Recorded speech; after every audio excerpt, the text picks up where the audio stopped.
그리고 3강에서는요.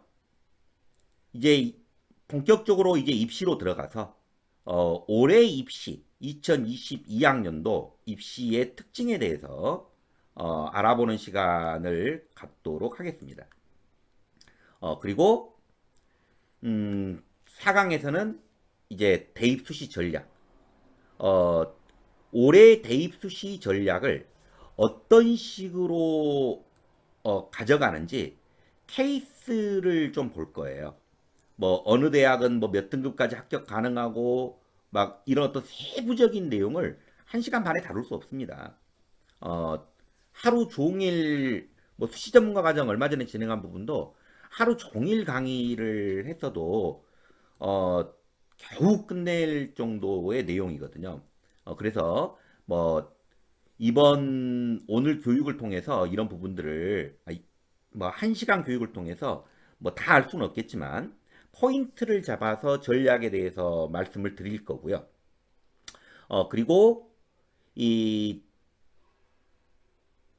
대입과 이제 관련해서 이런 식으로 아이들이 마지막 결과물을 남기게 되는구나. 어쨌든 대입이 최종 결과잖아요. 우리가 이제 뭐 특목고를 간에 자사고를 간에 뭐 이런 것들도 있지만 고입이 아니라 대입이 최종 목표이기 때문에 이런 식으로 해서 최종 결과가 나오는구나 라는 걸 보시면 우리 아이는 고등학교 때는 이런 걸 해주고 중학교 때는 이런 걸 해주고 초등학교 때는 자 이런 부분을 준비해주면 좋겠구나 라는 어느 정도 감이 생기실 것 같아서 내용을 이런 형태로 구성을 해본 겁니다. 자, 그래서 이제 어, 전반적인 강의 흐름에 대해서는 좀 말씀을 드렸는데 이제 어쨌든 보시면 1강부터 시작해서 4강까지 기초부터 해서 심화 과정까지 한 호흡으로 쭉 간다고 생각을 하시면 되고요. 혹시라도 이제 뭐 1강이나 2강이 필요 없는 부분이 분들이 계실 수 있어요. 뭐 이제 그런 분들 같은 경우에는 뭐 3강부터 들으셔도 되겠지만 어, 말씀드렸지만 강의에서 어떤 정보를 전달하는 강의보다는 이거 내용보단 내용도 내용이지만 최종 목적은 이 정보를 가지고 어떻게 학원에 적용할 것인가에 대한 문제가 이번 교육의 핵심입니다. 그래서 어, 9월 16일 마지막 강의가 9월 9일 날 강의를 하고 끝나는데요. 종강을 9월 16일로 잡은 것은 매 차시마다 수업을 하고 그 다음에 과제가 있습니다. 그래서 9월 9일 날 4강 강의를 하고 과제까지 마지막 수행하는 것을 다 보고 나서 종강하겠다는 의미로 마지막 종강을 9월 16일로 잡았습니다. 그래서 그날 종강은 뭐 유튜브로 이렇게 뭐 강의는 하지 않을 거고요. 뭐 줌에서 모여서 한다든지 아니면 단톡방에서 종강을 할 수 있도록 그렇게 할 수 있도록 하겠습니다. 어, 매 차시마다 교육 구성은 입시 교육과 학원 적용, 질의응답 이렇게 3단계로 구성이 되어 있고요. 강의는 매주 목요일 오전 10시 반에 시작합니다. 네, 공지는 60분에서 90분으로 되어 있는데요. 뭐 오늘 같은 경우도 좀 예상이 90분 안에 안 끝날 수도 있습니다. 그래서 어, 빨리 해서 시간 안에 끝내는 게 중요한 게 아니고 내용을 차분히 전달하는 게 중요하기 때문에요. 뭐 120분까지도 갈 수 있으니까 어, 뒷시간 여유 있게 들어오시라고 다시 한번 말씀드리고요. 과제는요. 이제 강의를 들었으면 과제가 있습니다. 학원 적용 후기를 적어서 내시는 건데요. 과제는 강의 후에 오픈 채팅방에 공지가 됩니다. 지금 1강 강의 URL은 이미 올라와 있고요. 공지사항에. 구글 폼으로 작성해서 제출하시고요. 매주 다음 주 화요일까지 구글 폼으로 제출해 주시면 되고, 이제 과제를 제출해 주시면 제가 그 내용을 검토를 할 겁니다. 그래서 뭐 어떤 학원은 뭐 이걸 했고 뭐 이런 거보다는 좀 좋은 사례가 있으면 뭐 익명으로 해서 좀 발표도 좀 제가 대신해서 이런 사례가 있다라는 것도 좀 공유해 드릴 거고요. 그리고 이 좀 적용과 관련해서 고민들이 있는 분들이 계실 수 있어요. 강의는 들었는데 어떻게 적용할지 모르겠다. 뭐 그런 분들을 위해서라도 피드백 강의를 어, 가, 가능하면 매주 할 생각입니다. 가능하면. 그래서 피드백 강의는 목요일 날이 강의이기 때문에요. 하루 전, 그러니까 수요일 날, 화요일까지 과제를 제출하고 수요일 날 오전이나 아니면 밤, 뭐 오전에 하든 밤에 하든 시간은 10시 반에 하겠습니다. 전날 공지할 거고요. 강의는 어쩔 수 없이 유튜브로 좀 안정적이어야 되기 때문에 유튜브로 진행을 하는 거고요. 피드백은 그래도 서로 얼굴 보고 소통을 해야 되기 때문에 줌으로 하겠습니다. 그래서 줌으로 피드백을 하게 될 거고요. 교육 관련 자료는 과제를 제출하신 분들께만 나갑니다. 네, 쉽게 말해서 오늘 지금 강의하는 이 PPT, 네, 이 부분을 네, PDF 파일로 해서 드릴 텐데 단톡방에 올리지 않습니다. 과제를 제출하신 분들께 이메일로 발송해 드릴 거고요.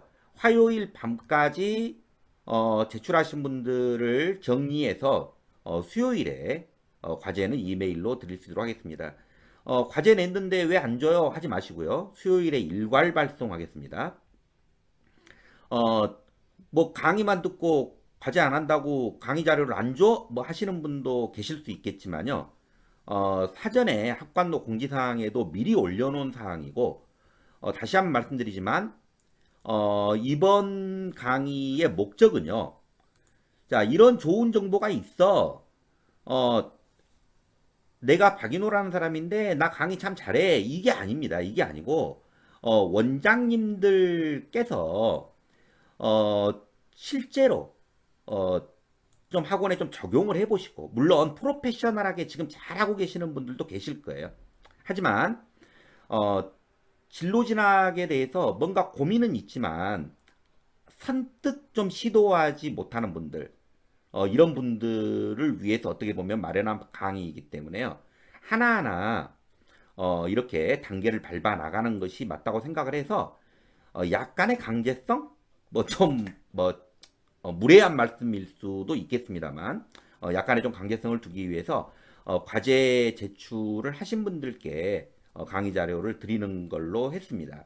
그래서, 뭐, 간단하게나마 강의 듣고 나서 뭐 한두 말씀 정도라도 적어서 올려주시면 될 것 같고요. 자, 뭐 과제를 제출하신 분의 과제 내용을 가지고 뭐 학점을 매기는 게 아니기 때문에요. 뭐, 뭐, A 원장님은 과제 제출 내용이 부실해서 강의 자료 못 드린다. 이건 없습니다. 그냥 제출하신 분께는 모두 다 강의 자료가 가기 때문에요. 최소한 거기에 그 이메일 주소 적는欄이 있어요. 이메일 주소라도 적어서 보내주시면 됩니다. 네, 숙제는 예, 많지 않습니다. 거기에 필수라고 적혀 있는 부분이 있거든요. 필수는 반드시 하시고요. 과제에 보시면 필수 사항이 있어요. 필수. 그래서 필수는 반드시 하시고 나머지 부분은 뭐 당장 적용하기 힘드시면 빈칸으로 남겨놔도 되겠습니다. 자, 그리고 이제 질의응답인데요. 오픈 채팅방에서 교육 그 오늘 교육이요. 이 뭐 국어 영어 수학 교육 말고 예, 매 강의에서 나왔던 어떤 교육 내용이나 그다음에 진로 진학과 관련된 질문이 있으면 뭐든지 네, 질문 올려주세요. 괜찮습니다. 근데 심야 시간이나 오전 그 아침 일찍 새벽 시간은 피해 주시고요. 되도록이면 질문은 오전에 올려주시면 좋아요. 저도 이제 일을 하고 있기 때문에 뭐 질문 올리신다고 해서 뭐 바로바로 뭐 5분 이내에 답변이 가고 그럴 수는 없습니다. 하지만 어 뭐 이렇게 일을 보다가 뭐 밤늦게라도 또는 그 다음날 아침에라도 제가 답변은 꼭 남기기 때문에요. 어떤 질문이든지 괜찮습니다. 그래서 그런 질문들을 옮겨주시고요. 다만 진로 진학과 관련이 없는 질문은 올리지 말아 주세요. 어, 뭐 죄송하지만 이 삭제할 수도 있습니다. 예를 들면 뭐 영어 프로그램 뭐가 좋아요? 뭐 이런 것들은 제가 알고 있어도 답변 드리기가 힘든 부분입니다. 네, 그래서 뭐 다른 원장님들께서 물론 답변을 해주실 수도 있겠지만 뭐 이 방 자체가 진로 진학 때문에 모인 방이기 때문에요. 진로 진학 입시 이 키워드로 이 방은 계속해서 운영이 됐으면 좋겠고요. 어, 이 방 같은 경우에는요. 뭐 여기저기서 폰 뭐 파일을 올려드린다거나 뭐 교육자 뭐 자료를 막 올린다거나 이런 방이 아닙니다. 질문과 답변으로 서로 성장해 나가는 방이기 때문에요. 답변은 제가 아니고 다른 원장님들께서 올려주셔도 돼요. 꼭 뭐 저만 답변하라는 법이 없기 때문에 내공이 있는 원장님들은 질문이 올라오시면 거기에 대해서 이렇게 답변 해 주시면 제가 오히려 감사하겠고요. 어, 이 답변, 이 질의응답을 통해서 서로 성장해 가자라는 게 이 방의 목적이기 때문에 그렇게 알아주시고 방의 이 채팅방의 운영은요 한시적으로 한 달입니다. 강의 종료일까지예요. 그런데 이제 강의 참여하시는 분들과 그다음에 채팅방에서 오고 가는 어떤 질의응답 뭐 이런 어떤 상황들을 보고 강의가 끝나고도 계속해서 뭐 유지를 해 나갈 수도 있기 때문에요. 진로진학과 관련해서 좀 많은 이용 부탁드리고 혹시라도 뭐 이 방에 계시는 게 불편하다거나 아니면 뭐 괜히 신청했네 하시는 분들 계시면 그냥 편하게 뭐 방에서 나가셔도 관계는 없겠습니다. 자, 그러면 이제 다음 내용으로 또 들어가 볼 수 있도록 할게요. 교육의 전체 구성은요. 네, 교육의 전체 구성은 진로 진학 컨설팅과 오늘 교육이요. 자, 오늘 교육은요. 진로 진학 컨설팅과 대입제도 전반에 대한 이해를 주제로 합니다. 어, 학원에 적용해 보는 내용은요. 어, 먼저 원장님께서 입시 왕초보를 탈출하는 것 자체가 학원에 적용해 보는 겁니다. 그래서 입시 왕초보를 탈출하고 그리고 어, 초등학교부터 시작되는 진로진학 컨설팅과 교과학습 지도의 연결로 강의 공지에 나와 있던 내용이에요. 그걸 제가 쪼개놓은 겁니다. 어, 학습 지도의 연결로 자 학생들의 진로진학 역량을 강화하는 미래형 학원으로 변화를 모색해 보자. 즉 첫걸음을 떼보자라는 겁니다. 어제도 말씀드렸지만 저는 앞으로 4, 5년 이내에 학원의 모습이 많이 변할 거라고 봐요. 지금처럼 중간고사나 기말고사의 성적을 100점 맞추기 위한 이런 어떤 내신형 학원이 아니라 수행형 학원이 되어야 된다. 그러려면 바로 이제 진로 진학에 대한 개념을 아셔야 되기 때문에 진로 진학 역량을 강화한다는 말이 뭐냐? 비교과라는 것은 과연 뭐냐? 이제 이런 이야기를 오늘 하려고 하는 겁니다. 자, 그래서 이제 성공하는 1%가 되기 위해서 초등학생이 갖춰야 될 진로 진학 핵심 역량이 뭐냐? 뭐 이제 이런 어떤 Q&A가 있을 수 있겠죠. 강의를 듣다 보면 뒤에서 그 답은 나옵니다. 자, 그러면 오늘 강의 아직도 강의를 시작을 안 했어. 자, 오늘 강의 네, 시작해 보겠습니다. 자, 1강인데요. 진로진학 컨설팅과 이제 대입제도 전반에 대한 이해인데 뭐 앞쪽은 좀 빠르게 좀 갈게요. 진로진학 컨설팅이 뭔지에 대해서 먼저 저는 원장님들께서 이해를 하셔야 된다고 봐요. 공교육 같은 경우에는 초, 중, 고등학교 전체에 진로교사가 현재 배치가 되어 있습니다. 네, 2008년도에 학생부 종합전형이 이제 도입이 되면서 진로진학 컨설팅에 대한 이제 관심이 생기기 시작하는데요. 본격적으로 이제 진로진학과 관련된 교사가 공교육에 이제 배치가 되는 시기는 보통 이제 2014년도 이후라고 보시면 될 것 같습니다. 근데 이제 아시겠지만 우리가 공교육에 국어 선생님이나 영어 선생님, 수학 선생님이 없어서 우리가 학원을 하고 있는 건 아니잖아요. 역시 마찬가지입니다. 학교에 진로진학 교사가 계시긴 합니다만, 학원에서 해야 될 몫이 분명히 저는 존재한다고 보고요. 그러려면, 어, 그냥 뭐 입시 상담, 입시 컨설팅, 뭐 이런 게 아니라, 진로 진학 지도가 과연 무엇인지에 대한 명확한 개념부터 좀 잡고 가자는 겁니다. 네, 그래서 진로 진학 컨설팅이 무엇인지 이것에 대한 개념부터 먼저 이야기를 하고 들어갈 수 있도록 할게요. 자, 위에서부터 간단하게 좀 볼 수 있도록 하겠습니다. 자, 4차 산업혁명 시대를 맞이해서 미래 사회에 필요한 인재 양성을 목표로 한 진로 교육의 중요성이 강조되고 있다. 자, 4차 산업혁명 시대라는 이야기를 많이 하잖아요. 근데 이 4차 산업혁명이라는 키워드가 생긴 지는 얼마 안 됐어요. 2016년도거든요. 그래서 이 4차 산업혁명 시대를 맞이해서 OECD에서는 미래를 이끌어갈 학생들의 핵심 역량으로 세 가지를 이야기를 합니다. 자, 첫 번째가 지식, 두 번째가 기술, 세 번째가 인성이에요. 지식이라는 것은 무엇을 아는가라는 거겠죠? 기술이라는 건 내가 알고 있는 지식을 어떻게 활용할 것인가일 것이고요. 그러면 인성이 뭘까요? 뭐 착하냐 나쁘냐 뭐 이런 게 아니고요. 인성이라는 것은 내가 알고 있는 지식과 기술을 활용해서 나와 더불어서 내가 속해 있는 공동체와 함께 더불어서 성장해 나가는 그러한 능력을 바로 인성이라고 합니다. 즉 미래 사회는 혼자서 할 수 있는 일이 없다라는 거예요. 이제 우리가 업의 재정의라고 이야기하는데요. 자, 삼성이라는 회사가 어떤 회사일까요? 어, 또 LG라는 회사는 어떤 회사일까요? 우리가 이미지를 생각하게 되면, 뭐 전자, 뭐 반도체, 뭐 휴대폰 이런 걸 생각할 수 있잖아요. 근데 자동차 회사이지는 않을까요? 삼성자동차 옛날에 나온 적이 있었지. 르노 삼성하고 같이 해서. 근데 그런 개념이 아니라 자동차 전장 사업이라고 우리가 이야기를 하지 않습니까?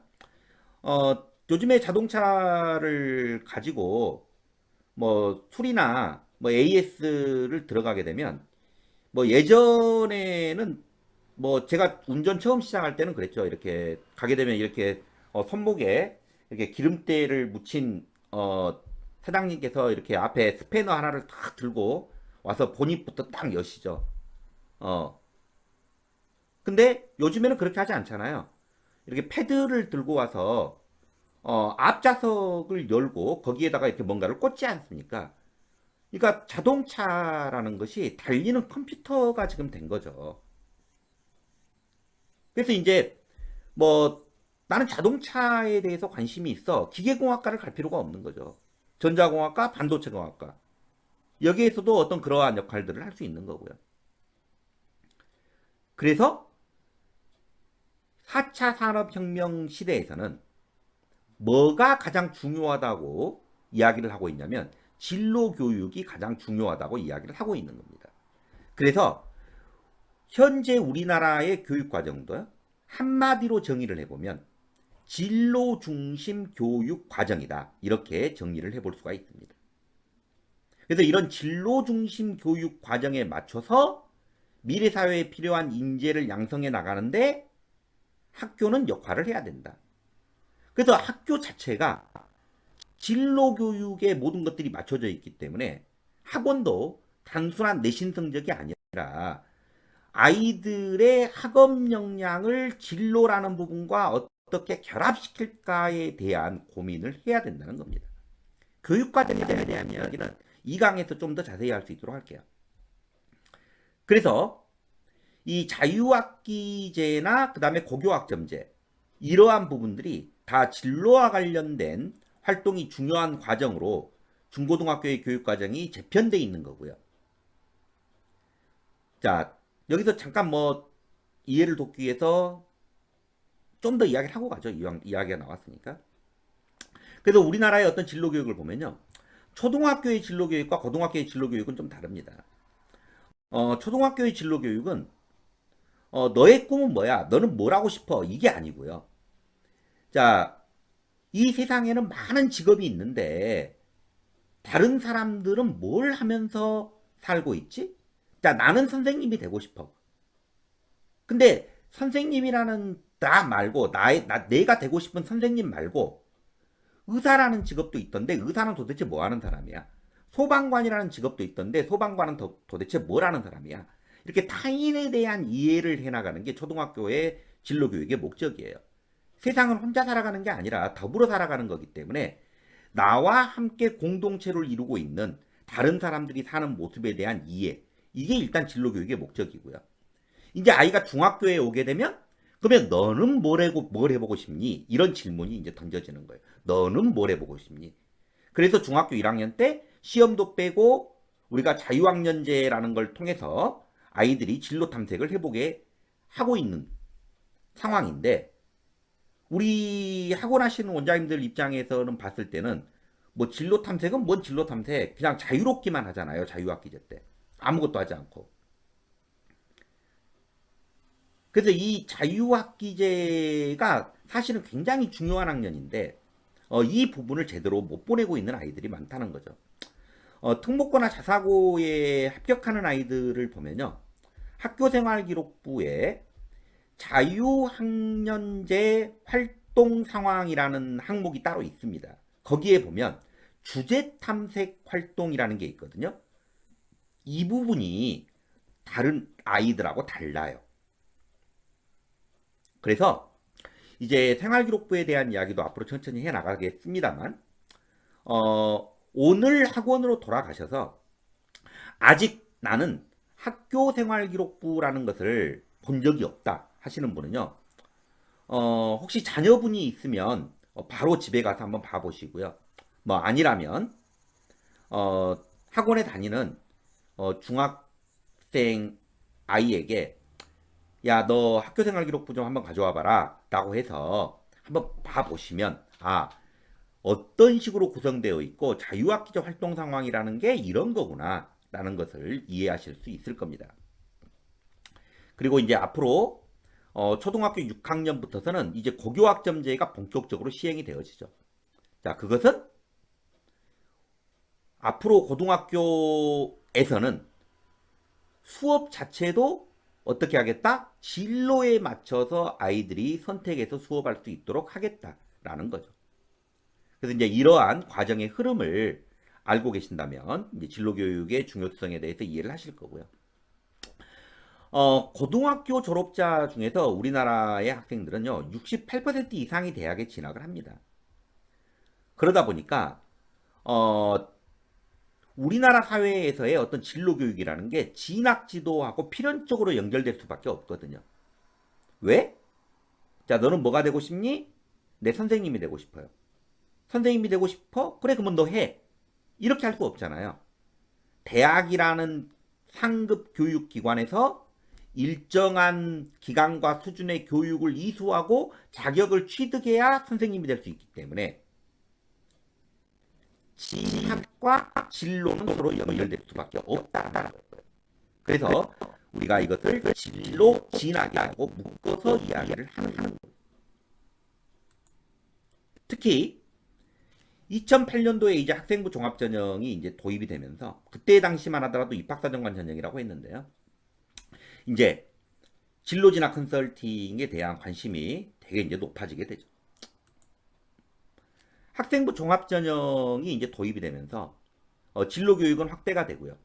대입 준비의 패러다임이 학력고사 세대를 이제 뛰어넘어서 이제 국가고시, 국가에서 보는 시험에서 몇 개를 틀리냐에 따라서 줄 서서 들어가는 어떤 이런 시대를 뛰어넘어서 이제 진로를 위한 학교활동 중심으로 변화되게 되죠. 물론 입학사정관 이 초기 단계에서는 문제도 좀 많이 있었어요. 뭐 다양한 인재를 선발한다라는 좀 그런 어떤 취지 아래서 이 효인재라는 것도 있었어요. 효인재. 부모에게 효도한 아이를 뽑아주는 학생. 그 다음에 봉사를 200시간 넘게 하면 대학에 합격시켜주는 이러한 이 전형도 있었어요. 그래서 뭐 그때 당시에 이제 나왔던 이제 부분이 이제 곤충 박사. 그래서 곤충에 대해서 이렇게 뭐 다 애우고 뭐 깊게 뭐 파고 뭐 우리 집에서 곤충을 뭐 수백 마리 키우고 뭐 이런 학생이 뭐 대학에 합격을 하고 또 그게 또 소문 나다 보니까 나중에 이제 뭐 뱀 박사도 나오고 뭐 이상한 박사까지 다 나오는 뭐 이런 상황들이 벌어지게 돼서 이제 그런 부분들을 좀 정리한 게 이제 학생부 종합전형이에요. 입학사정관제가 너무 대학마다 천차만별로 가기 때문에 좀 우리 통일시키자 해서 정리한 게 이제 입학사정관 제도에서 학생부 종합전형으로 넘어온 건데 어쨌든 학생부 종합전형이라는 것은 고등학교 3년 동안 학생이 본인이 진학하고자 하는 모집단위, 쉽게 말해서 뭐 기계공학과, 영어영문학과 이런 걸 모집단위라고 하거든요. 이 모집단위에 맞게끔 고등학교 3년 동안 학업이나 재반 활동을 어떻게 균형 있게 했고 성장하고 발전했는지를 보면서 평가해서 선발하는 게 학생부 종합전형이거든요. 그러다 보니까 진로교육에 대한 부분이 이제 본격적으로 확대될 수밖에 없는 거고 사교육 쪽에서도 그동안에 대입 컨설팅 하게 되면 정시를 보고 나서 학력고사나 또는 수능을 보고 나서 이 성적을 가지고 어느 대학 정도를 갈 수 있냐 이게 이제 컨설팅이었거든요. 근데 이제 학생부 종합전형에 대비한 이제 서류 컨설팅, 학생부 컨설팅이 이제 생기게 되죠. 그러면서 정시는 어떻게 보면 약간 좀 이 데이터를 다루는 거기 때문에 쉽게 많은 분들이 뛰어들 수 없었던 어떻게 보면 입시 분야였는데요. 학생부 종합전형 나도 좀 해볼 수 있겠네. 라고 하면서 이제 많은 전문가들이 이제 생겨나게 됩니다. 그래서 이제 공교육이나 사교육이나 어쨌든 학생부 종합전형이 크게 화두가 되면서 지금까지 어떻게 보면 한 시대의 어떤 획을 그었다고 생각을 하시면 되는데요. 학생부 종합전형에서 가장 중요한 부분은 학생이 사전에 자신의 진로를 결정하고 계획한 다음에 대학에서 요구하는 전형 자료를 준비를 해야 되는 거예요. 자, 그럼 진로 결정은 최소한 언제까지 해야 된다? 고등학교 1학년 입학하기 전까지는 해야 된다는 거예요. 어제도 제가 현재 중학교 3학년들 예비고일 아이들 모아놓고 고등학교 가기 전 이제 마지막 한 학기 동안 준비해야 되는 거에 대해서 이야기를 하면서 진로에 대한 결정 시기 이 부분에 대해서 좀 강조하면서 이야기를 했는데요. 3월 달 때 입학한 다음에 진로를 결정하게 되면 이미 늦다라는 거예요. 동아리 선택도 제대로 할 수 없고 또 어떤 과목이나 이런 어떤 수행 과제를 하는데도 요즘 고등학교에서 수행평가에 많은 내용들이 자 국어 예를 들면 국어 같은 경우에 본인의 진로와 연관된 책을 읽고 감상문을 써서 내라. 뭐 영어 같은 경우에는 본인의 진로와 연관된 주제를 교과서에서 찾아서 자 에세이로 발표를 해라. 자 이런 어떤 수행 과제들이 나온단 말이에요. 과학도 마찬가지예요. 본인의 진로와 관련된 탐구 보고서를 제출해라. 뭐 이런 것들. 그래서 이제 이런 어떤 진로가 결정되어져 있지 않으면 교과 시간에 뭘 하지? 진로와 관련된? 나 진로 없는데? 에이 뭐 아무거나 하자. 이렇게 되게 되면 1학년 때 했던 활동들이 세부능력 특기사항에 잘 녹아나지 못하겠죠. 또 동아리도 역시 마찬가지고요. 그래서 예를 들면 1학년 때 나는 유아교육과를 가겠다라고 생각한 애가 갑자기 2학년 때 컴퓨터공학과를 가겠다고 진로를 바꿔버려요. 그럼 어떻게 됩니까? 1학년 때 했던 활동 전체를 컴퓨터공학과 지나가는데 못 써먹잖아요. 그렇기 때문에 1년이라는 세월 동안 하지 않은 건 아닌데 되게 열심히 했는데 그럼에도 불구하고 대학 가는데 제대로 활용할 수 없다면 억울한 일이잖아. 그래서 최소한 고등학교 입학 전에는 나의 진로가 명확하게 나와야 된다. 최소한 정확하게는 아니더라도 문과냐 이과냐 인문계열이냐 자연계열이냐 이 정도까지는 구분이 되어져야 돼. 따라서 진로와 진학을 통합하는 교육, 즉 진로를 계획하고 준비하는 과정에 대한 지도, 그리고 진학에 대한 목표를 연결하는 교육, 이게 되게 중요하다는 겁니다. 그래서 진로진학 컨설팅은요, 진로와 진학을 목적으로 한 어떤 수업이라든지 강연, 실습, 상담 이런 부분들을 우리가 통틀어서 이야기를 하고, 공교육은 아무래도 진로 쪽에 더 포커싱이 되어 있기 때문에 진로교육이라고 이야기를 하고요. 사교육은 아무래도 진학에 좀 더 목적을 맞추고 있기 때문에 입시 컨설팅이라는 용어로 통칭되고 있습니다. 그래서 진로교육이라는 것은 자, 단순하게 어떤 직업교육 이게 아니라 개인의 자아실현, 삶의 만족 이것을 위해서 진로에 대한 어떤 현명한 선택, 그리고 처음에 이야기했듯이 나와 더불어 살아가고 있는 사회 구성원과 어떻게 함께 성장해 나가면서 사회 발전에 기여할 것인가, 이걸 도와주는 게 바로 진로교육이다. 그래서 진로교육법에 보면은 명확하게 자, 자신의 소질과 적성을 바탕으로 직업세계를 이해하고 자신의 진로를 탐색 설계할 수 있도록 학교와 지역사회의 협력을 통해서 진로 수업, 진로 심리검사, 진로 상담, 진로 정보 제공, 진로 체험, 취업 지원 등을 제공하는 활동이라고 이렇게 명시되어 있습니다. 다음으로 진학 지도는요. 학생들이 지닌 적성, 흥미, 능력에 적합한 상급 학교에 진학을 하게 함으로써 개인이 지닌 성장 가능성을 최대한 발전시키고 행복한 삶을 영위하면서 사회 발전에 공헌하도록 돕는 교육 활동을 말합니다. 대학에서 학생부 종합전형으로 합격한 아이들을 되게 좋아해요. 왜 그러냐면 대학은 신입생들을 뽑는 것도 중요하지만 뽑아놓은 학생들이 4학년까지 다녀주는 것도 중요하거든요. 근데 기껏해서 뽑아놨더니 1학년 끝나고 아이들이 사라져버리고 없어요. 다른 학교 가겠다고 다 재수하고 반수하고. 그러면 안 되잖아요. 그래서 조사를 해보니까 정시로 합격해서 들어온 아이들이 학교에 대한 충성도가 가장 낮다라는 거예요. 그리고 학생부 종합전형으로 합격한 아이들이 학교에 대한 충성도가 가장 높다라는 거예요. 충성도가 높다라는 말은 무엇이냐면 4학년까지 잘 졸업을 하더라. 그럼 대학 입장에서는 어때요? 자기의 진로와 적성에 맞게끔 우리 학교를 찾아온 학생부 종합전형으로 합격한 아이들을 좋아할 수밖에 없겠죠. 그래서 학생부 종합전형의 비중을 계속해서 늘려왔던 겁니다. 근데 야 너무 많이 늘렸어, 좀 줄여 해서 이제 정시를 좀 늘리기 시작을 하고 있죠. 근데 어쨌든 대학의 입장에서는 그렇고요. 국가 사회적인 입장이나 개인의 입장에서 봐더라도요. 재수는 또는 삼수는 사회적인 낭비거든요.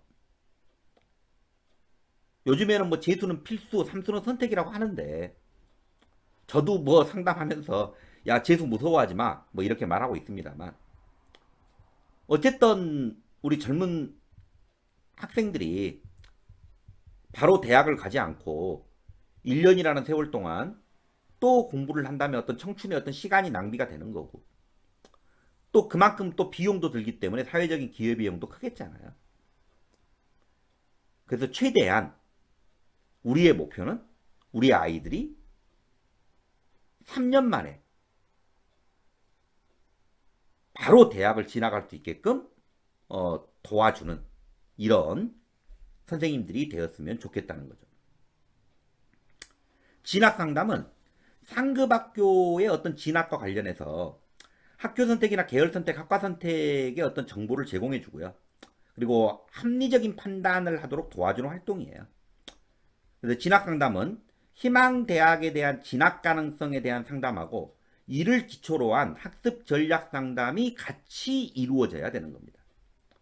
즉 진학 지도는요. 앞에서 이야기했던 진로 상담, 너 뭐 해보고 싶어? 그래? 그러면 선생님이 돼야 되겠네. 그러면 너 수학교육과를 가야 되는데, 수학교육과가 어디 학교에 있는지 볼까?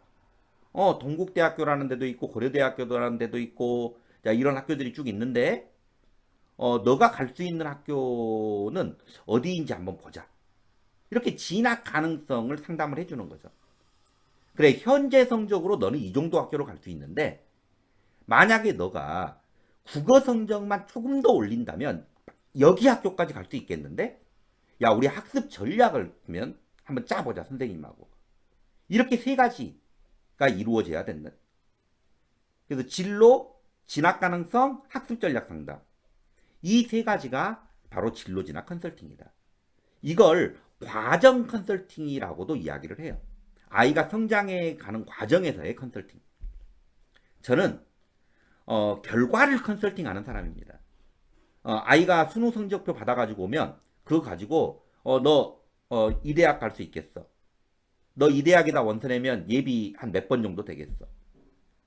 아이가 학교생활 기록부를 가지고 오면 이번 수시에서 너는 여기 대학에다 내자. 근데 이건 결과를 가지고 상담하는 거잖아요. 결과를 가지고 전문가가 붙어가지고 상담을 하면 대학은 조금 바뀔 수 있어요. 근데 아이 자체에 인생이 달라지는 건 아니잖아요. 근데 과정을 컨설팅 해주면 아이의 인생이 달라질 수 있습니다. 그래서 원장님들께서 야, 내가 언제 배워서 입시 컨설팅을 해? 근데 입시 컨설팅을 결과 컨설팅으로만 생각하시니까 두려워하시는 거예요. 근데 결과 컨설팅은 저 같은 사람한테 좀 맡기세요. 저도 좀 먹고 살아야 되잖아요. 맡기시고 과정 컨설팅을 하시기를 바래요. 과정 컨설팅이야말로 내 학원에 다니는 우리 아이들을 성장시켜내는 최종의 무기다라고 생각을 하시면 되고, 앞으로 4, 5년 안에 학원이 많은 변화가 있을 거라고 했는데요. 여기에서 진로 진학을 도입한다는 게 과연 무엇이냐라는 건 바로 이 과정 컨설팅을 도입을 하시라는 얘기입니다. 자, 진로 진학과 관련된 우리 사교육에 사는 내용들은 이런 것들이 있어요. 뭐 데이 컨설팅, 뭐 수시 지원 컨설팅도 있고 정식 컨설팅도 있는 거고요. 학습 컨설팅, 학업 역량 진단, 교과목 학습 계획 추천, 면접 지도, 인성 면접, 신청 면접, 조직 적성 면접, MMI 면접, 비교과 지도, 토론문 탐구 보고서, 창의적 체험 활동 포트폴리오 지도, 자기소개서, 자기소개서는 지금 현재 고등학교 2학년까지만 대학에 제출하고요. 고등학교 1학년부터서는 자기소개서가 없어집니다. 자, 지도 첨삭, 진로, 적성검사, 인성검사, 진단검사 등 진로와 직업정보 제공. 이러한 부분들이 현재 이루어지고 있는 진로진학 컨설팅의 사교육 내용이에요. 자, 이 중에서 원장님들이 현재 하고 계시거나 아니면 할 수 있겠다라고 생각되는 것이 무엇인지 한번 쭉 살펴보세요. 근데 이 중에서 자, 학습 컨설팅, 그 다음에 비교과에 자, 소논문까지는 아니더라도요. 어차피 이름만 바뀐 거지만 탐구 보고서, 그 다음에 창의적 체험 활동에 대한 포트폴리오 지도, 그 다음에 진로에 대한 지도. 이 세 가지는 모든 학원 원장님들은 하실 수 있어야 된다라고 저는 생각을 합니다. 그래서 여기에 나와 있는 학습 컨설팅, 비교과, 진로 이 세 가지가 1강에서 4강까지 가는 내내 계속해서 이야기가 되어질 거고요. 물론 수시나 정시에 대한 느낌도 어느 정도는 있으셔야 되기 때문에 그 내용도 함께 다룰 예정입니다. 자, 데이 컨설팅은요, 고3이나 재수생을 대상으로 하는 거예요. 그래서 각 대학의 어떤 전형도 분석을 하고 수시 모집과 정시 모집에서 지원 가능한 대학을 추천하는 건데, 이번 4강에서 그런 사례들을 다뤄볼 거고요. 학습 컨설팅은 주로 이제 고등학교 1, 2학년 더 내려가게 되면 이제 초등학교나 중학교 아이들에게 학습 컨설팅을 해줄 수가 있겠죠. 그래서 이제 고1이라면 당장 현실에 부닥쳐 있는 아이들이기 때문에 지원하려는 대학 전형에 필요로 한 학업 역량 상담, 그리고 필요한 교과목, 학습 계획 같은 것들을 추천을 하는 게 학습 컨설팅이 되겠습니다. 자, 조금 전에 말씀드렸지만 어제도 제가 중학교 3학년들에게 예비고일 과정에서 해야 될 필수 사항에 대해서 교육을 했다고 했지 않습니까? 자, 여기서 잠깐 퀴즈 내볼게요. 어, 자, 예비고일 아이, 중학교 3학년 아이인데요. 자, 기계공학과를 가고 싶어 하는 아이예요, 기계공학과. 그러면 고등학교 1학년 이제 내신 준비를 예비고일 과정에서 해야 되겠잖아요. 고등학교 1학년 때 내신이 잘 나와야지 좋은 대학을 갈 수 있으니까. 자, 어떤 과목을 필수적으로 해야 됩니까? 일단 국영수는 기본일 거고요. 여기에 하나가 더해지면 뭘까요? 네, 과학이겠죠. 그래서 국영수하고 그 다음에 과학도 이제 시작해야 돼. 이렇게 이제 아이들에게 이야기를 하게 되면 잘못된 상담이라는 거예요. 이과 아이들에게 내일 강의에서 그런 내용들이 이제 좀 더 다루어질 거고 오늘은 간단하게 뒤에서 좀 살펴보겠습니다만 어, 이과 아이들이 방학 때 이번 겨울 방학 때 중3이 꼭 해야 되는 게요. 한국사예요, 한국사. 한국사가 애들한테 쥐약이거든요. 과학이나 수학 1등급 받아놓고 한국사를 5등급 받으면요. 날아가 버리는 대학들이 많아요. 어떤 대학들이 있는지 뒤에서 한번 살펴볼 수 있도록 하겠습니다. 지금 채팅창에 네, 통합과학 물리, 과학 물리 난리가 났습니다. 네, 과학 과목만 따지자면요. 과학 물리로 가는 것보다는 통합과학을 하고요. 화학을 해주시는 게 좋아요. 화학이 공통이거든요. 자, 면접지도, 그 다음에 비교과. 면접은요, 뭐 크게 고민할 건 없어요. 학교생활기록부에 내용을 가지고 물어보는 거기 때문에 내 학교생활을 잘 숙지하고 있으면 되고요. 이 부분에 대해서도 이제 뒤쪽에 다시 한번 이야기를 오늘 강의 말고 다음 차시 강의에서 다시 한번 좀 이야기를 할 거고요. 비교과는 고등학교 1, 2학년을 대상으로 각종 보고서 작성, 그 다음에 관리지도, 네, 이런 부분들인데요. 인터넷이 끊긴다. 네, 혹시 다른 분들도 끊기나요? 다른 분들도 끊기면 올려줘 보세요. 끊긴다고. 아니면 원장님만 끊기게 되면 원장님 인터넷이 문제고요. 네, 다른 분들도 혹시 방송이 중간중간 끊기면 방송 끊긴다고 올려주시기 바랍니다. 잘 됩니다. 네, 원장님 인터넷이 문제인가 봅니다. 네, 한번 나갔다가 다시 들어오세요, 원장님.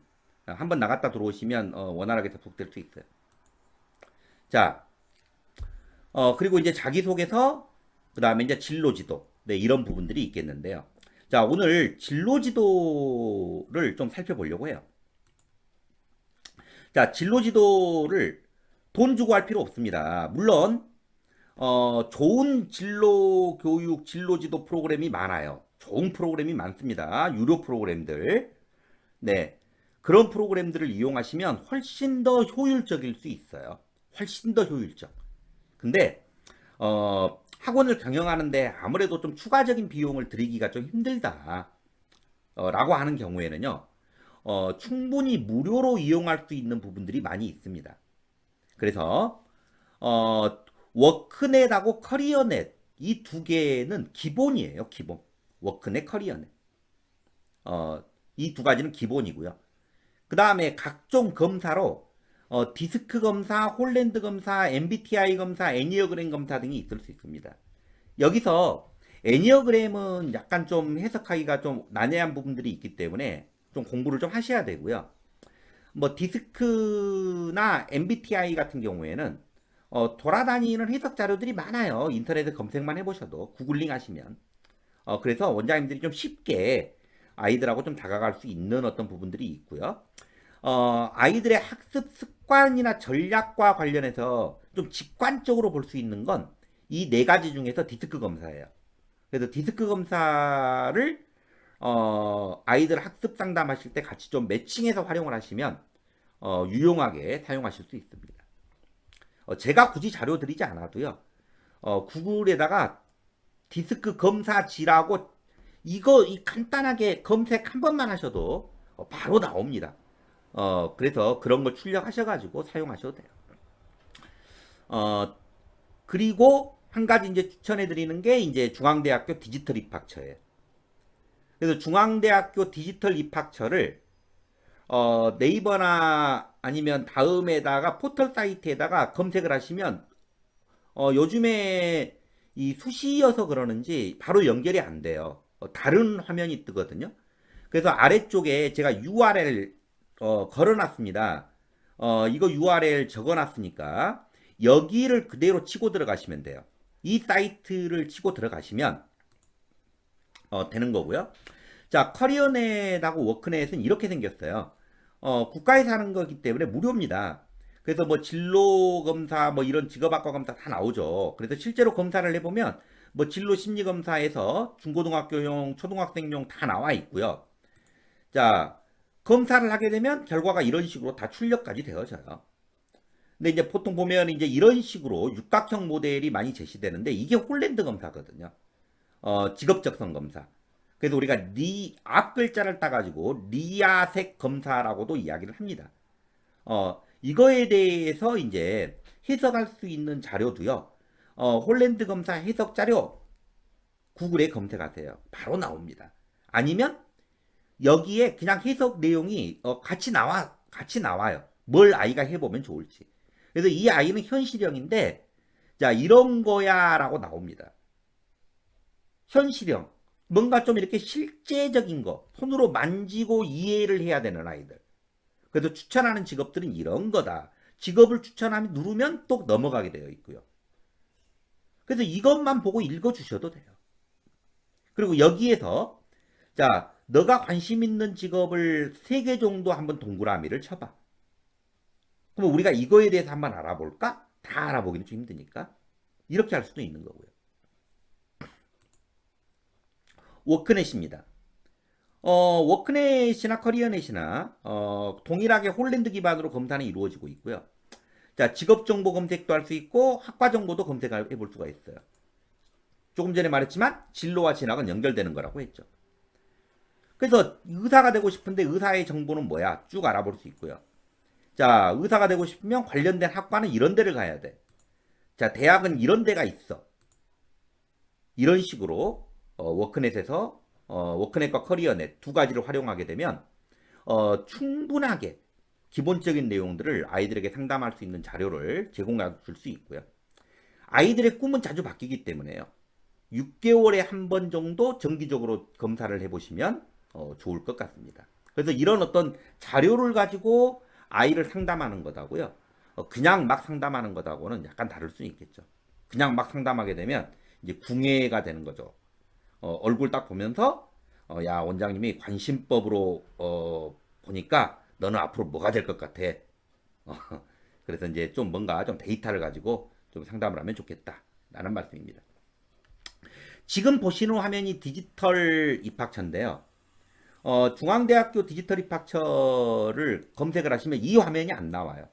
그래서 조금 전에 말했던 URL을 치고 들어가시면 이 화면이 나올 겁니다. 그래서 진로 전공 탐색 여기 보면 진로 전공 탐색관 나머지는 필요 없어요. 진로 전공 탐색관 여기를 누르시면 이게 딱 나오는데요. 자, 그래가지고 검사를 쭉 하게 되면 진로 진단 결과가 이렇게 딱 나와요. 예쁘게. 그래서 중앙대학교 디지털 입학처를 제가 소개시켜 드리는 건 검사 문항이 몇 개 안 돼요. 25개 정도밖에 안 되거든요. 아주 직관적으로 되어 있어요. 너가 좋아하는 직업, 네가 가장 싫어하는 직업, 네가 좋아하는 직업, 네가 가장 싫어하는 직업. 이렇게 클릭 해가지고요. 25개 정도 문항에 답하면 바로 이렇게 떠요. 그래서 이 입학 상담이나 아니면 좀 상담을 하는데 좀 시간이 없을 때 홀랜드나 디스크 검사 다른 어떤 검사들은 시간이 좀 걸리거든요. 그래서 좀 시간이 없을 때 간단하게 할 수 있는 거. 아이 옆에서 자 빨리 해 빨리 해 고민하지 말고 바로바로 눌러 이렇게 옆에서 약간 지도만 해주면 5분 안에도 끝나요. 어, 그래서 뭔가 좀 직관적으로 빨리 하고 싶을 때는 중앙대학교 디지털 입학처 이용하시면 좋습니다. 자, 진로 검사 활용할 수 있는 법 다 말씀을 드렸어요. 몇 학년부터요? 초등학교용도 있으니까 초등학교부터 가능해요.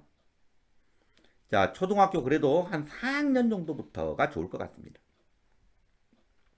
자, 중간중간에 이렇게 채팅창에 남기시면 제가 강의 끊기지 않는 선에서 답변해 드립니다. 그래서 정리해 보면 진로 진학 컨설팅이라는 것은요. 진로와 진학 가능성 학습 전략 이 세 가지를 합쳐서 진로 진학 컨설팅이라고 하는 거예요. 그래서 진로 진학 컨설팅 전문가 앞으로 원장님들도 진로 진학 컨설팅 전문가가 되셔야 되는데요.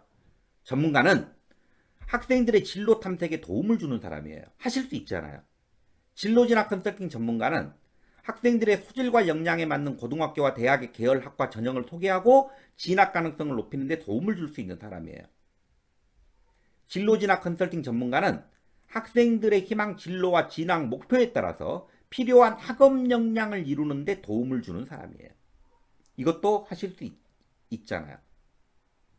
어쩌면 이미 세 가지 중에 한 가지는 하고 계신 원장님이 계실 거예요. 그러면 원장님들도 이미 진로 진학 컨설팅 전문가이신 거예요. 그래서 진로 진학 컨설팅 전문가로서 오늘 첫 걸음을 떼시면서 진로 진학 컨설팅 전문가라는 사람은 결과를 해석하는 게 아니라 과정을 이끌어주는 사람이다. 이 한마디를 머릿속에 남겨두고 오늘 강의를 종료한다면 이 강의의 핵심을 가장 잘 이해하신 분이 되겠습니다. 다음으로 대학 입시 제도예요. 앞에 30분 정도 10시 반에 시작했는데요. 11시까지 거의 한 30분 정도 앞에서 좀 서론을 좀 했고요. 30분 정도 또 진로 진학 컨설팅의 이해에 대해서 이야기를 했습니다. 나머지 30분 정도 이제 대학 입시 제도에 대해서 이야기를 할 텐데요. 12시까지 가능하면 끝내보는데요. 안 끝날 수 있습니다. 제가 봐서는 안 끝날 확률이 더 높아요. 그래서 12시 이후에 혹시 일정이 있으시면 약간 좀 여유 있게 좀 해두시고요. 오늘 조금 더 스피드 내면서 한번 가볼 수 있도록 할게요. 자, 대학 입시 제도는요. 대학 입학자를 선발하기 위한 제도죠. 그래서 고등학교 졸업자나 졸업 예정자를 상응한 학력을 가진 자를 대학에 들어가기 위해서 시험을 치르는 제도로 대학 수학능력 시험이나 대학별고사, 학교생활기록부, 내신성적, 기타 요소 이런 것들을 반영해서 치르게 되는 겁니다. 그래서 대학 입시 제도라는 것은 모집하는 전형에 따라서 입학자를 선발하는 관점이 좀 달라져요. 예를 들면 학생부 위주 전형이냐 논술 위주 전형이냐 이런 거에 따라 달라지겠죠. 그래서 대학 입학 전형 제도라는 개념으로 확대해서 해석을 합니다. 그래서 대학 입학 전형이라는 용어로 쓰시는 게 맞아요. 대학 입시 제도가 아니라. 그래서 대학 입학 전형이라는 이 용어가 대학 입학 시험에 시험 성적이 아닌 다른 요소도 반영할 수 있다라는 어떤 의미가 들어가 있는 거예요. 그래서 대학 입시 제도는 크게 선발적 기능, 그 다음에 교육적 기능, 사회적 기능이 있어요. 선발적 기능이라는 것은 자, 대학에서 수학하는데 필요한 능력이나 자질을 평가하고 입학 적격자를 가려내는 거죠. 대학에서는 흔히 학업 역량이라는 표현으로 이 부분을 이야기를 하고 있습니다. 그리고 교육적 기능이라는 것은 자, 고등학교의 교육과정을 충실히 이수하도록 지원하는 거예요. 그래서 상급 학교의 입학 전형은요. 하급 학교의 교육과정에 피해를 주면 안 돼요. 그래서 선행학습 금지법이라는 게 있는 겁니다. 그래서 대학 수학 능력 시험도 고등학교 교과과정을 넘어서는 문제를 출제하지 못하게 되어 있고요. 대학에서 출제하는 논술고사나 면접고사 같은 대학별 고사도 항상 고등학교의 교육과정을 넘어서지 못하게 되어 있습니다. 그래서 선행학습 결과보고서라는 걸 대학에서는 해마다 내놓게 되는데 실제로 몇몇 학교 같은 경우에는 고등학교 교육과정 범위를 넘어서는 내용들을 출제했다가 경고를 받기도 하죠. 자, 사회적 기능은요.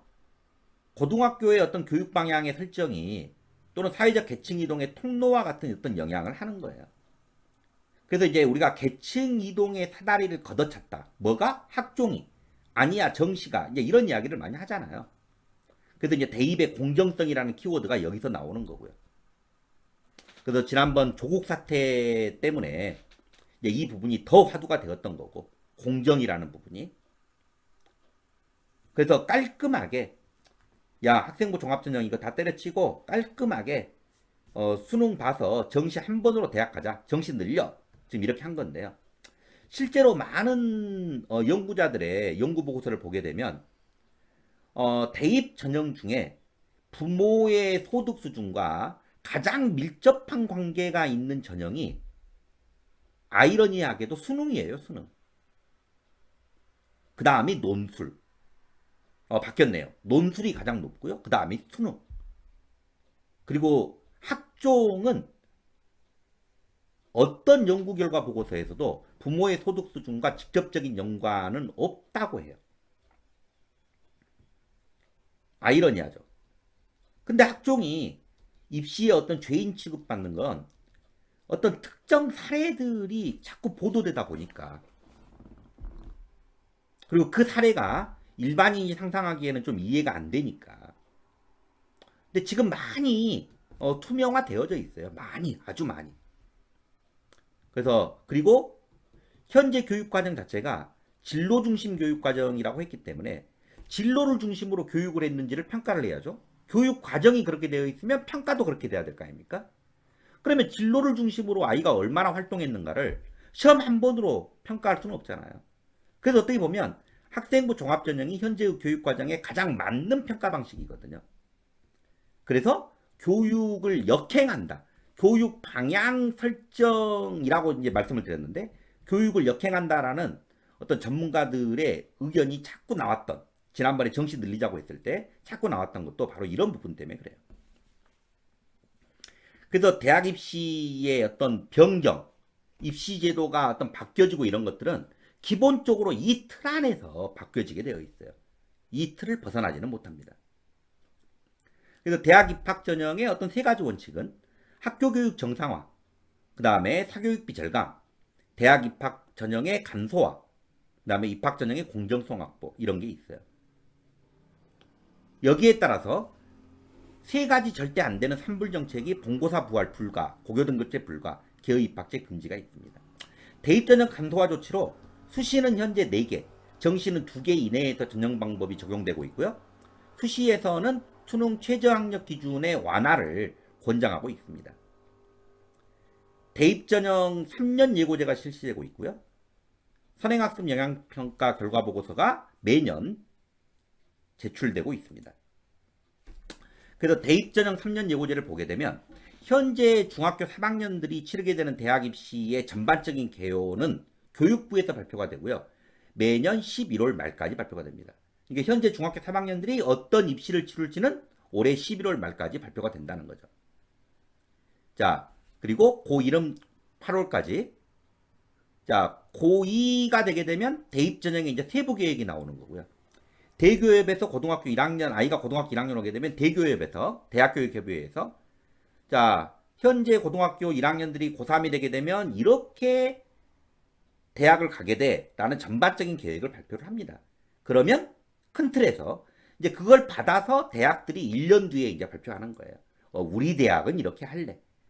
그리고 이제 아주 구체적으로 뭐 어떤 과는 무슨 전형으로 몇 명을 뽑고, 뭐 영어 영문학과가 있는데 학생부 종합전형으로 총 20명을 뽑는데 학생부 종합전형으로 10명 뽑고 수능에서는 5명 뽑고 뭐 이런 식으로 세부적으로 발표하는 것이 이제 요강인데요.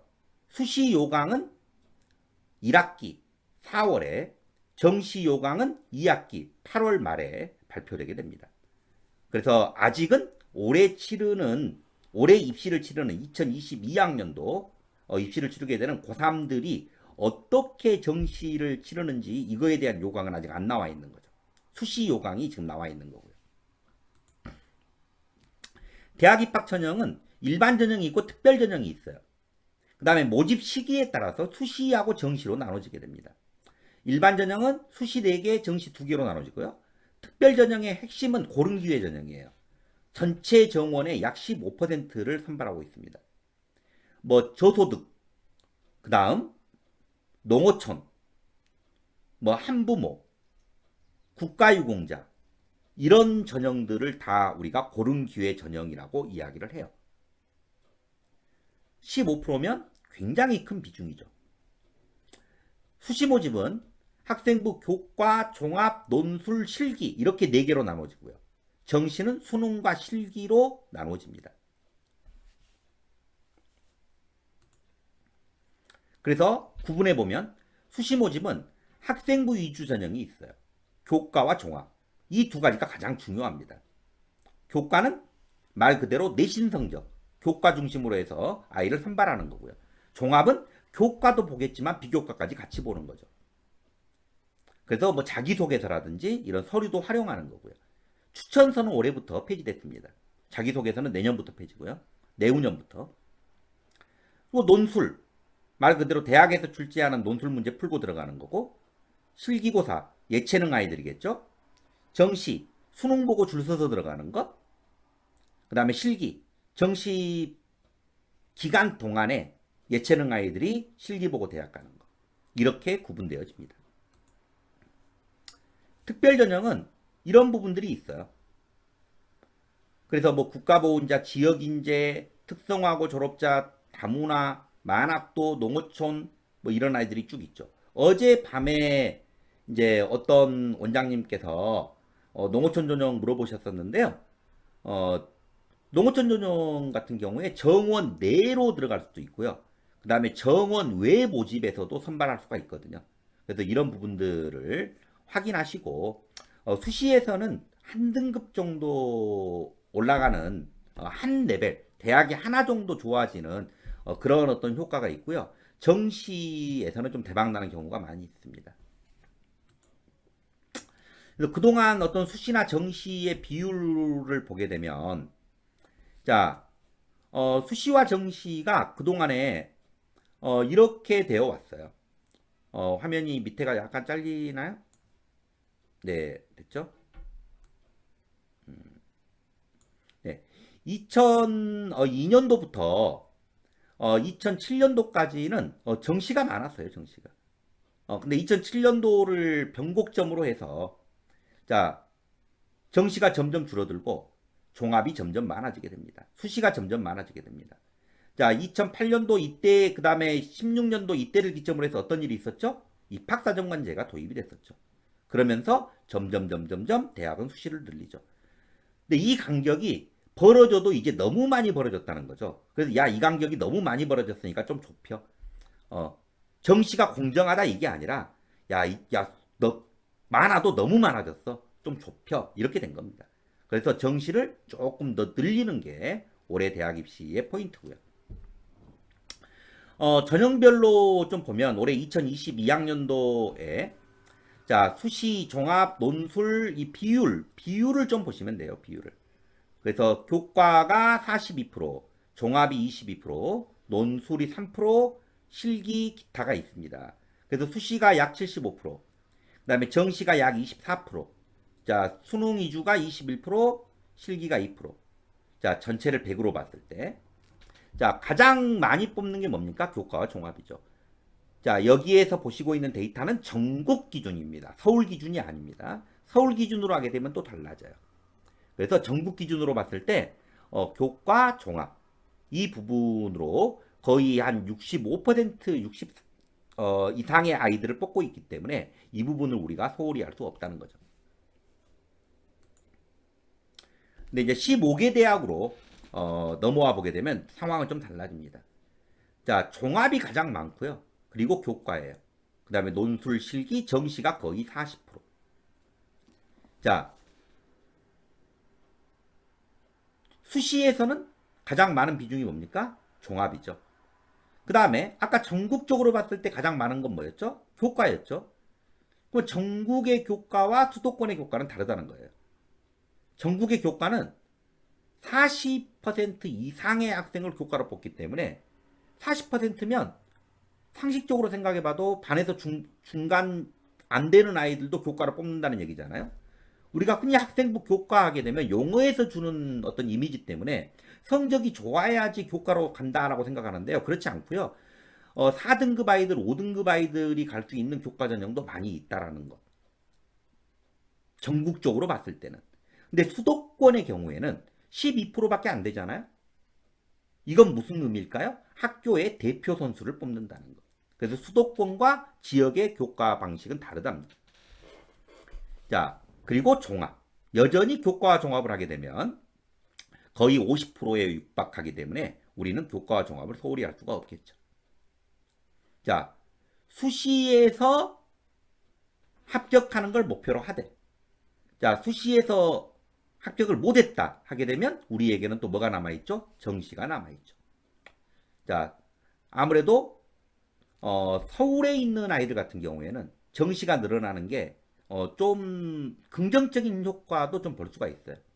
정시에서 많이 뽑아주기 때문에 수시에서 좀 무리하지 않고 대학을 좀 더 높게 지원을 한 다음에 뭐 안 되면 정시까지 해보지 라는 생각을 할 수가 있거든요. 아무래도 수능을 대비해주는 학원들도 많고 교육 수능과 관련된 직접적인 교육을 받을 수 있는 혜택이 좀 많기 때문에 그럴 수 있다고 생각을 하고요. 자, 그 다음으로 뭐 다 아시겠지만 좀 적어봤습니다. 대학의 서열 모르시는 분들도 좀 있을 수 있을 것 같아서요. 방금 우리가 15개 대학이라고 했는데 도대체 15개 대학이 뭐야? 여기 나와 있는 거예요. 빨간색으로 되어 있는 거. 위에서부터 그룹핑을 해놨다고 생각하시면 돼요. 첫 번째 그룹이 서울대, 연대, 고대. 두 번째가 성균관대, 서강대, 한양대. 세 번째가 중앙대, 경희대, 외국어대, 시립대, 이화여대까지 11개 대학. 그 다음으로 건국대, 동국대, 홍익대, 숙명여대입니다. 우리가 흔히 우리가 암기할 때 제일 위에는 스카이라고 하고요. 두 번째는 성서안 또는 서성안이라고 합니다. 세 번째는 우리가 중경외 시라고 이야기하고요.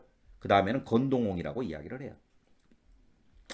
그리고 이제 그 아래 그룹이 이제 국민대, 숭실대, 세종대, 국숭세단이 있고요. 그 다음에 광명상가라고 하거든요. 광운, 명지, 상명, 가천. 그 다음에 이제 한서삼이라고 하는데 서울의 마지막 대학들이 있죠. 그리고 옆에 파란색으로 초록색으로 해놓은 것은요. 비슷한 레벨의 수도권 외 대학입니다. 예를 들면 카이스트나 포항공대는 수도권에 있지는 않지만 서울대, 연대, 고대와 레벨을 같이 한다. 이렇게 흐름을 이해하시면 될 것 같습니다. 자, 대학 레벨 알아두시고요. 자, 전형별 모집 인원. 자, 2022학년도 기준으로 해서 15개 대학과 전체 대학. 자, 한눈에 구분할 수 있게 이렇게 보여드리는 표입니다. 자, 이건 그냥 바로 다음으로 넘어갈게요. 자, 대학 입학 전형 요소는요.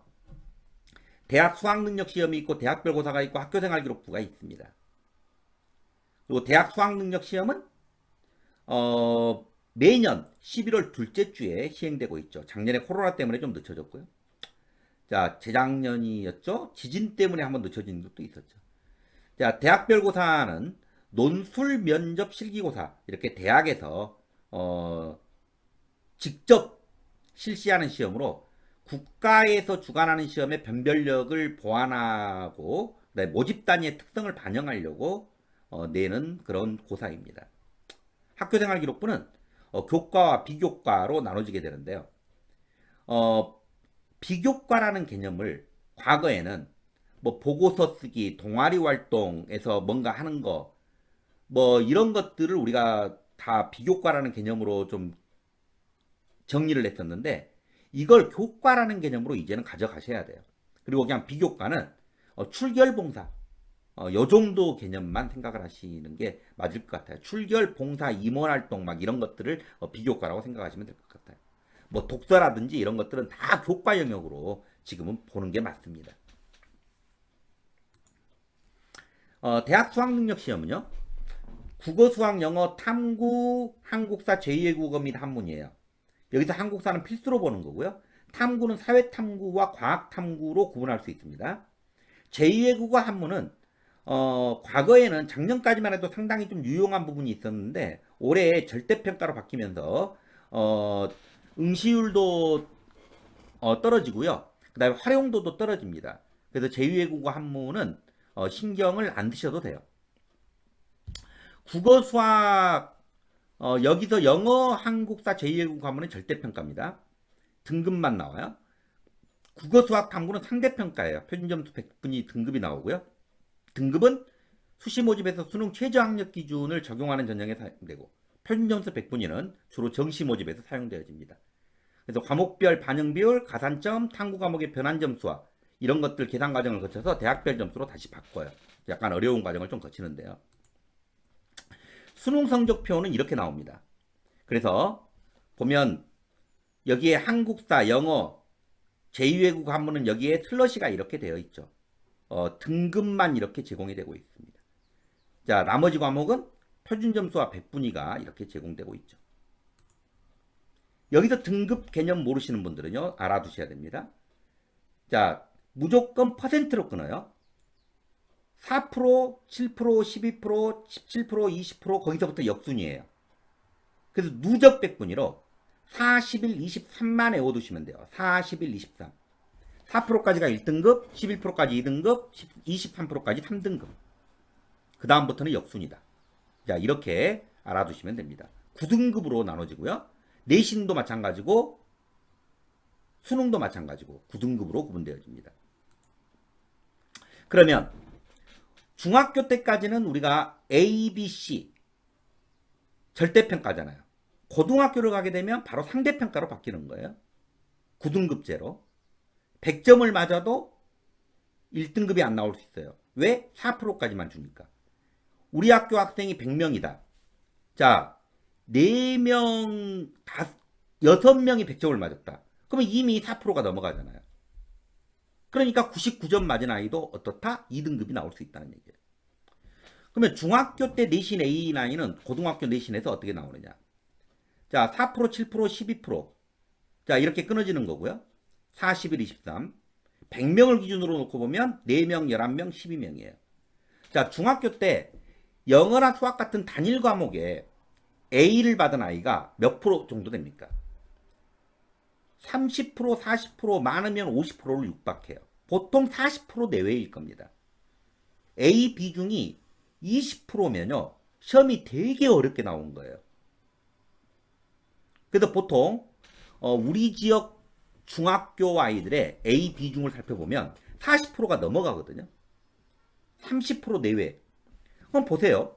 고등학교를 가게 되면 4%, 11%, 20%, 40%니까 중학교 때 A를 받은 아이들이 어떻게 된다? 고등학교 가게 되면 1등급에서 4등급으로 흩어지게 돼요. 1, 2, 3, 4로. 그럼 B가 있으면 어떻게 되죠? 3, 4, 5, 6으로 흩어지게 되겠죠. 그러니까 중학교 때 A를 받았다고 해서 고등학교 가서 그 성적이 유지되지 않는다는 거죠. 그래서 우리는 고등학교 성적을 예측해 줄 필요가 있어요. 자, 부산의 해운대고등학교, 장안고등학교, 동아고등학교, 대동고등학교. 지금 부산 지역의 일부 고등학교를 제가 분석해 놓은 내용입니다. 자, 해운대고등학교에서 영어 100점을 받으면요. 어떻게 되냐? 전교 10등입니다. 물론 공동 1등이죠. 공동 1등. 공동 1등이 10명 있다는 거예요. 장안고등학교에서는 5등. 자, 6.1%, 3.8% 이렇게 퍼센트는 이렇게 되고. 근데 100점일 때 6.1%가 중요한 게 아니고 중요한 건 뭐죠? 100점이 이미 6.1%니까 99점은 몇 등급이에요? 2등급이란 얘기예요. 실수가 있어서는 안 된다. 그래서 영어는 중학교 때 완전 학습을 목표로 해야 되고 실수가 있어서는 안 된다. 그래서 만약에 우리 학원이 고등학교를 지도하지 않는 학원이라고 한다면 중학교 때 영어를 어떻게 어디까지 하고 가야 되는지 이런 데이터를 통해서 상담하는 것과 야, 너 고등학교 것 좀 해. 이것과는 전혀 다른 이야기가 되는 거죠. 그래서 100점일 때, 90점일 때, 80점일 때 이렇게 우리 지역 고등학교를 이렇게 정리해서 분석해 놓으세요. 그리고 학원에 비치해 놓으세요. 이게 숙제입니다. 오늘의 과제가 이거예요. 내가 가르치는 과목, 우리 학원에서 가르치는 과목. 야, 우리 학원이 수학학원이다. 그럼 수학을 분석해 놓으셔야 되겠죠? 우리 학원이 영어 수학을 한다. 그러면 영어 수학 두 과목 해 놓으시고, 뭐 학부모에게 어떤 서비스를 해준다라는 어떤 차원이라면 뭐 전과목 분석해 놓으셔도 좋아요. 자, 수학은 영어와는 좀 느낌이 달라요. 자, 수학은 1등급이 나이가 거의 없죠. 100점이 나이가 거의 없죠. 0.6%, 0%, 아예 여기는 없고 1.4% 이렇게 되어 있어요. 동네 여고는 시험이 좀 쉬운가 봐요. 90점일 때 4%가 약간 오버되어지죠. 80점일 때는 11%가 넘어가게 되네요. 자, 무슨 말입니까? 영어하고 수학은 중학교 때, 초등학교 때 접근하는 방식이 달라야 된다. 영어는 완전 학습을 목표로 하고 수학은 어떻게 해야 된다? 심화 학습을 해야 된다는 거예요. 난이도 있는 문제에 애들이 도전하게 만들어야 된다는 거죠. 고난도 문제에서 1, 2등급이 갈린다. 2, 3등급도 거기서 갈린다. 근데 이제 우리 아이들한테 학원 현장에서 문제를 막 풀리고 선생님들이 지도하시다 보면 애들이 제일 많이 하는 말 이거잖아요. 우리 학교는 이렇게 어려운 문제 안 나와요. 또 애들이 가서 일러요. 선생님이 우리 학교 시험 경향도 모르고 맨날 어려운 것만 풀린다고. 그럼 엄마가 또 편들고. 근데 원장님들이 올바르게 지도를 하고 있는 거죠. 자꾸 이런 두뇌를 써줘야 뇌가 발달하잖아요. 사고력이 생기고 도전정신이 생기고 문제 해결력이 생기고. 그래서 일단 뭐 수행평가, 뭐 보고서 쓰기, 발표하기 이런 거 다 일단은 때려치더라도 그냥 지필고사만 놓고 보더라도 이런 데이터들을 정리해서 학부모들하고 상담을 하시라는 겁니다. 자, 학교별 자료는 어디서 찾냐면 만드시라고요. 그래서 만드는 법을 지금 알려드리려고요. 자, 제가 오늘 강의 끝나고 과제 제출하신 분들께만 갑니다. 예전에는 제가 수기로 다 했어요. 수기로. 표준편차표를 만들어 놓고요. 그 계산기로 항상 저 옆에 계산기가 있거든요. 이 계산기로 다 계산을 했는데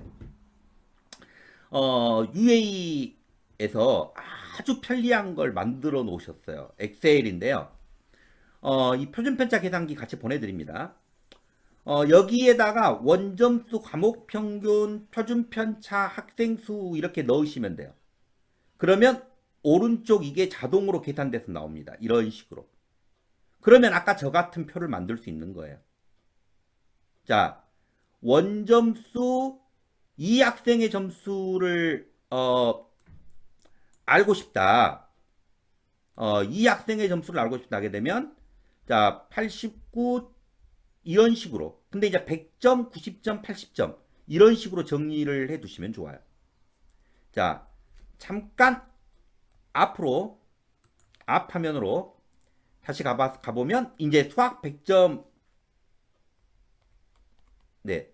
수학 100점을 딱 했더니 동네여고 학생수 194명, 평균, 표준편차 100분이 공동 1등. 여기다가는 공동 1등을 적으세요. 1등이라고만 적지 말고 100점이면 당연히 1등이죠. 그래서 공동 1등을 적어 놓으시고 90점일 때는 이제 몇 명 이런 식으로 적어 놓으시면 돼요.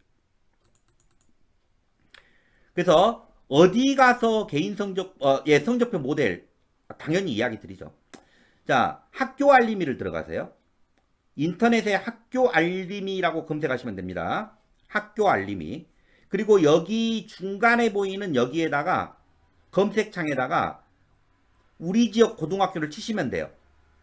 해운대 고 이렇게 치시면 자, 학교에 대한 주요 정보와 공시 정보가 나와 있는 사항을 우리가 볼 수 있습니다. 학교의 주요 정보와 공시 정보가 나와 있는 사항을 우리가 볼 수가 있어요. 이렇게. 그래서 하단, 아래쪽 하단으로 쭉 내려가게 되면 학업 성취 상황이라는 게 나와요. 쭉 보시면 맨 하단 학업 성취 상황. 그리고 여기에서 두 개가 나오는데 교과별 학업 성취 상황을 누르세요. 교과별 학업 성취 상황. 이걸 누르면 이런 화면이 나옵니다. 자, 과목이 있고요. 자, 학기가 있고 쭉 나와 있죠. 평균과 표준 편차. 이것만 알면 되거든요. 평균, 표준 편차. 그 다음에 학교의 인원은 앞쪽에서 방금 봤던 화면 앞쪽에서 자, 인원은 알 수가 있어요. 여기 보면 학생 현황 이런 게 있잖아요. 학생 현황. 그래서 인원은 앞쪽에서 알 수가 있고요. 자, 그래서 이 학생 인원하고 평균 표준 편차만 알면 되는 거예요. 그래서 1학년 1학기 성적만 정리를 해 놓으세요. 1학년 1학기 성적만. 그래서 이렇게 해서 아까 보여드렸던 저와 같은 표를 만들어서 학원에 비치하는 것. 이게 이번 1차시 강의 과제입니다. 그리고 학교 알림이에 보면 동아리라든지 학교 특색 활동이라든지 이런 것들이 아주 자세히 나와 있어요. 그래서 그런 부분들도 가능하면 출력해서 한 학교, 우리 지역의 중학교 아이들이 지나가는 고등학교가 5개다. 그럼 이 5개 고등학교의 자료를 학교별로 포트폴리오로 정리를 해 놓으세요. 그리고 올해부터서는 고등학교 1학년 1학기 걸 입력해 놓으세요. 그래야 중학교 아이들을 상담할 수 있어요. 고등학교 가버린 아이들은 이걸로 상담하실 필요 없어요. 중학교 아이들에게 왜 너희가 심화를 해야 되고 선행을 해야 되는지를 설명하기 위한 자료예요. 자, 그래서 그렇게 정리를 해 놓으시고요. 그래서 학교별로 해당 고등학교를 분석하는 포트폴리오를 만들어 놓으시고 올해부터서는 중학교 3학년 아이들이 2월 달에 예비 소집을 가잖아요. 고등학교에. 그러면 가서 받아오는 게 학교 생활 안내 책자를 받아와요. 그러면 이걸 꼭 받아가지고 제본을 해 놓으세요. 그러면 이게 바로 1년 동안 그 학교에 대한 상담 자료가 돼요. 여기에 다 나와 있어요. 학교 운영 계획, 평가 계획, 동아리, 여기에 다 나와 있기 때문에. 정말 성의 없는 학교는 책자로 안 만들고 프린트물 몇 장 주는 경우도 있는데요. 그런 경우는 어쩔 수 없이 이렇게 학교 알림이 들어가서 다 출력을 하셔야 되고요. 그래서 학교 알림이를 활용해서 우리 지역 고등학교의 분석부터 하세요. 전국에서 입시 1인자가 될 수는 없거든요. 근데 우리 지역의 진로 진학의 1인자는 바로 원장님이 될 수 있는 거예요. 이것부터 시작하시면. 우리 지역 고등학교를 누가 더 잘 알겠어요? 제가 잘 알아요? 아니에요. 원장님이 더 잘 아시죠. 우리 지역 고등학교인데.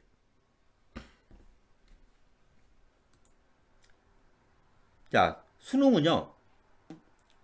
자, 영어는 등급이 90점 넘으면 그냥 만점입니다.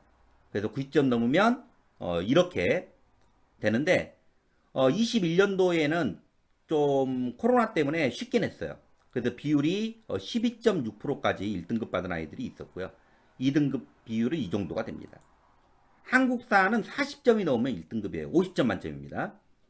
그래서 비율은 34% 정도가 1등급이 나옵니다. 자, 국어는 이제 표준 점수로 해서 무조건 끊어요. 표준 점수로.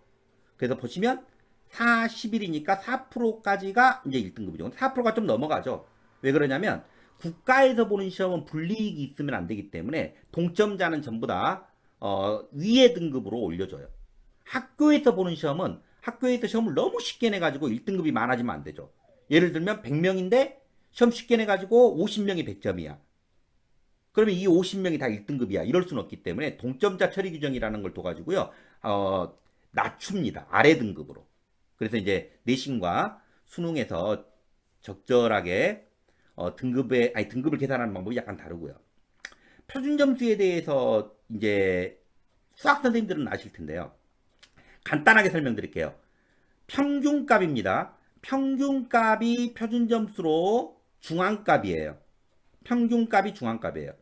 자, 50점 만점 시험에서 평균이 19.1이었을 때 이 학생의 표준 점수가 50점이 되는 거예요. 그럼 평균보다 조금이라도 높으면 몇 점일까요? 51점입니다. 그래서 52, 53, 54, 55 이렇게 올라가는 거예요. 평균보다 조금이라도 낮으면 49, 48, 47 이렇게 내려가는 거고요. 그러면 응용해서 이제 100점 만점 시험이다. 그럼 100점 만점 시험에서 평균점을 맞은 아이의 표준 점수는 얼마일까요? 100점이 되는 거예요. 그래서 표준 점수로 100점이다. 내가 국어는 100점 만점이니까 내가 국어에서 표준 점수로 100점이다. 하게 되면 만점 맞은 게 아니고 딱 평균인 거죠. 101점이면 평균보다 조금 잘한 거예요. 그래서 표준 점수를 이해하실 때는 아주 간단하게 원장님들은 이렇게 하시면 돼요. 그냥 자, IQ를 생각하세요. IQ도 전 세계의 이 사람들의 지능 지수를 평균 내놓은 거거든요.